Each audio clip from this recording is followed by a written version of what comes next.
Alisson Becker আসলেই বেকার কি? না না, অ্যালিসন বেকার শুধুমাত্র টাই বেকারে বেকার। বাকি সময় অ্যালিসন বেকার দুর্দান্ত, কোনো সন্দেহ নাই।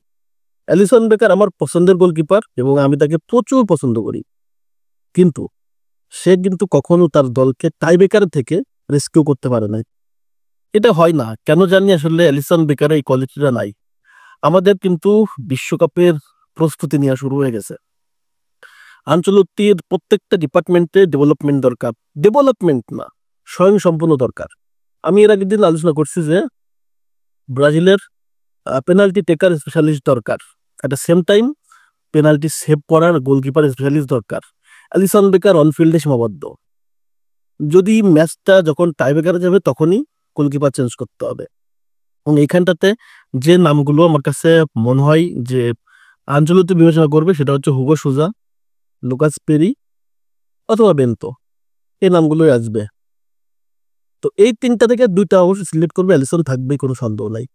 যদি লুকাস পেরি এবং আপনার হুগো সুজা থাকে, তাহলে এই মুহূর্তে কার্লো আনচেলত্তির উচিত হবে তাদেরকে স্পেশালি এই পেনাল্টি শুট আউট বা টাই ব্রেকারের জন্য প্রস্তুত করা। তারা যে ক্লাবে খেলে সেখানে কর্মকর্তাদের সাথে যোগাযোগ করা, সেখানে ব্রাজিলের যে স্কাউট টিম তাদের সাথে নিয়ে তাদেরকে এই বিষয়গুলো, অর্থাৎ টাই ব্রেকার, পেনাল্টি শুট আউটের স্পেশালিস্ট করার জন্য এক্সট্রা যেন ট্রেনিং করানো হয়, এই সুযোগটা তাদের করে দেওয়া হয়। এবং হুগো সুজা যেহেতু করিন্থিয়ান্সে আছে, আঞ্চলিক এটা নিজস্বভাবে নিজের কোচিং স্টাফ দিয়ে কিন্তু মনিটরিং করতে পারবে।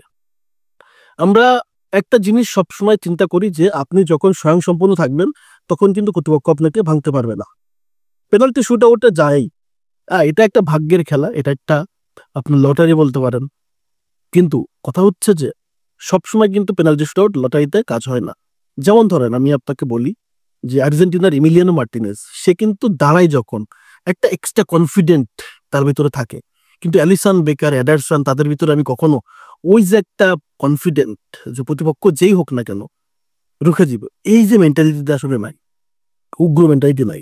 এই জন্য আসলে টাই ব্রেকারের জন্য সবসময় ইমিলিয়ানো মার্টিনেজ সবার চেয়ে আলাদা। এবং এই ক্যাটাগরিতে যদি দেখেন তাহলে হুগো সুজাকে আমার কাছে মনে হয় ওই উগ্রামিটা ওর ভিতরে আছে। আমার কাছে মনে হয় যে ব্রাজিলের জন্য হুগো সুজা একটা ভালো চয়েস হবে। এবং তার এই পেনাল্টি শুটের যে তার কিন্তু একটা নামও আছে, যে সে পেনাল্টি শুটের কিন্তু পেনাল্টি শুট আউট সেভের একটা স্পেশালিস্ট গোলকিপার।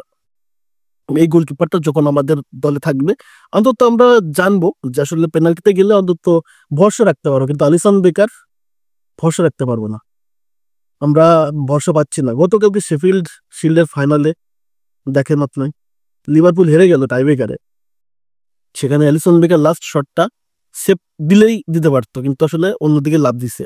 কিন্তু প্রতিপক্ষ ক্রিস্টাল প্যালেসের গোলকিপার দুইটা শট সেভ করছে।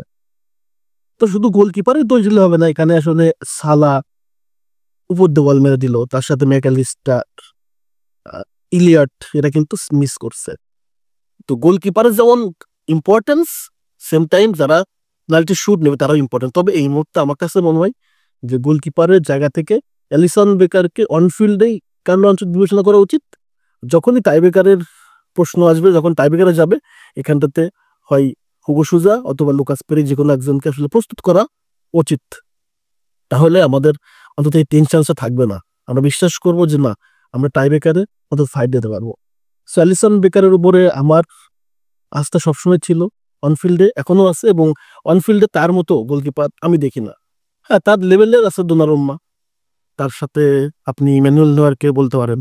ম্যানুয়েল নয়্যার তো আসলে প্রাইম টাইম পার হয়ে গেছে, এখন বয়স হয়েছে, কিন্তু অ্যালিসন বেকার আসলেই অসাধারণ।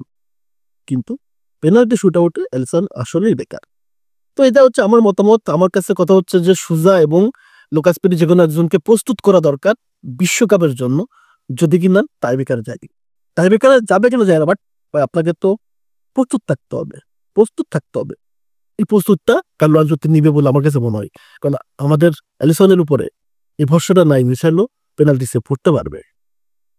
আপনাদের মতামতটা কি? আমার সাথে একমত কিনা অবশ্যই কমেন্টস করবেন। ধন্যবাদ সবাইকে।